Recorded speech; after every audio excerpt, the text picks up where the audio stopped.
Superbike racing, the fastest growing and single most exciting form of professional motorcycle racing in America. And no one has commanded as much intense interest in this sport as a 19-year-old boy from Shreveport, Louisiana, by the name of Freddie Spencer, Jr., known to his millions of fans throughout the country as Fast Freddie.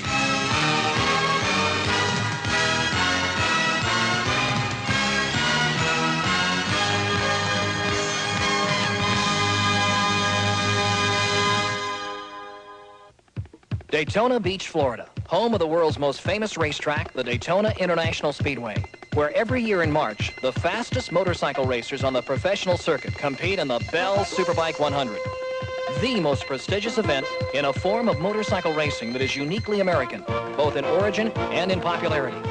A sport that has captivated the imagination of American race fans and revitalized professional motorcycle racing. For the dynamic and aggressive young men who race superbikes, this sign says it all. Men like Roberto Pietri, number 88, 27 years old, from Caracas, Venezuela. And Mike Spencer, number 73, no relationship to Freddie, 25 years old, from Huntington Beach, California. But the man most of the 60,000 fans came to see is none other than number 19, Fast Freddie Spencer. Between 1967 and 1977, Freddie entered 550 amateur races, winning almost 90% of them. Since turning professional in 1978, Freddie has won almost 2 out of every 3 races he's entered, chalking up 2 national championships along the way. We mounted a microphone inside Freddie's helmet to gain some insight as to what he's thinking while putting his superbike through its paces. When I'm out in practice, it's very important that I ride the bike as hard as I possibly can, because it's very important that the tire works the entire race, especially the last couple of laps, because at the end, if you're racing with somebody, you have to have that little extra to pull it out. The infield of Daytona is very flat and very deceiving.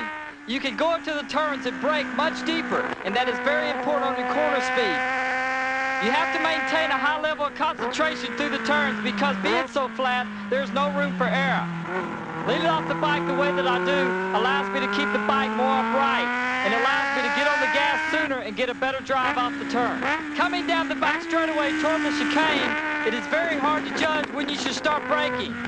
I'm on the brakes very late going into the chicane, but I end it and start accelerating before I switch from left back to right to get a good drive onto the banking. At 160 miles an hour, there is so much wind force against my head and neck, I have to keep my body as close to the tank as possible. Once you learn it, the banking is probably the easiest part of the course to ride. Most riders find it very difficult to go into turn 1. They get sucked in a lot faster than they can handle. It is very important that you're off the brakes before you lean into turn 1. That way you can use the power of the engine to drive you through the turn much faster. Earlier today, Stuart Rowlands talked to Freddie about Daytona's famous 30-degree banking. Well, it's really a lot steeper than I thought it was. Riding on it, you really can't tell. You mean that you really don't feel that it's this steep as you come around? What would you be doing around this sort of area?